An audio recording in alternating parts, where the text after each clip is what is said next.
Now, the pop star Madonna has failed in her bid to adopt a second child from Malawi. The court refused to grant the singer permission to return to America with a 4-year-old girl called Mercy James.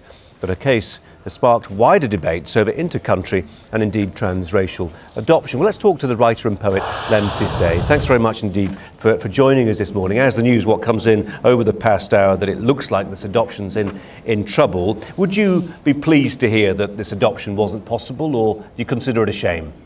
I have compassion for a woman who is searching for a child and in this case has not been allowed to have that child, but I'm pleased that the laws in taking care of that child have taken everything into consideration and decided that is not the best for the child, because after all, this is about what is best for the child. There are so many different strands to this, aren't there, Lem? I mean, you've got the fact, yes, it's a transracial adoption, that's one strand, but it's also one of the world's biggest celebrities begging the question how much time, hands-on time, would she really spend with these children? And of course she's got her own natural children. Why some say does she even need to adopt? I really have no problem with a celebrity wanting to adopt a child, and I don't think that we can be judgmental on that woman, that mother, that person who wants to be an adoptive mother. I don't think that we have the right to say because you've chosen the job you have, we can therefore say you cannot have a baby. That is not the criteria that I would use to say that this may or may not work. I would say that wealth is not the greatest criteria to judge a child's happiness. You know, to say that a person is wealthy and a celebrity makes them no better a mother or a parent than if a person is poor and not a celebrity. I think you're on record as saying that you worry if it's almost an experiment. What do you mean by that?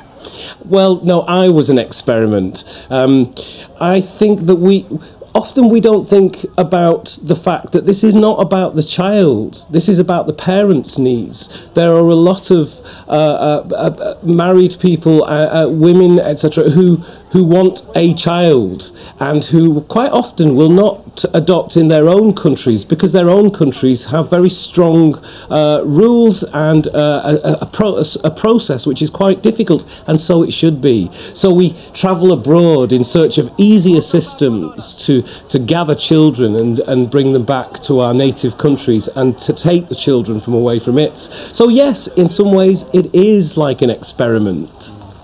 Is it an experiment, the outcome of which we can judge? I mean, basing it on your own experience of having adoptive white parents. Yes. Does it work? Can it work? What are the potential pitfalls? Well, mine were foster parents, and it's a fundamentally different thing. However, I know so many wonderful people who were adopted by parents from a different country, African children who were adopted by English parents, for example, or Scottish parents, that there is no way that I would say this cannot work. Because those people that I know are kind of functioning, happy human beings with their adoptive parents. But it is a minefield. I also know people who've tried to bathe in bleach as children to make themselves white because they felt so denigrated when it came down to the colour of their skin. And I have compassion for them as well. So, you know, it's a massive issue. Race is, for me, a massive part of a person's psychological makeup. And yeah. Sorry, Lemn Sissay, I didn't mean to interrupt there, but I really appreciate your thoughts on this subject. Thanks very much indeed for bearing with us as well. We had a bit of breaking news around. Thanks very much. Pleasure, no problem.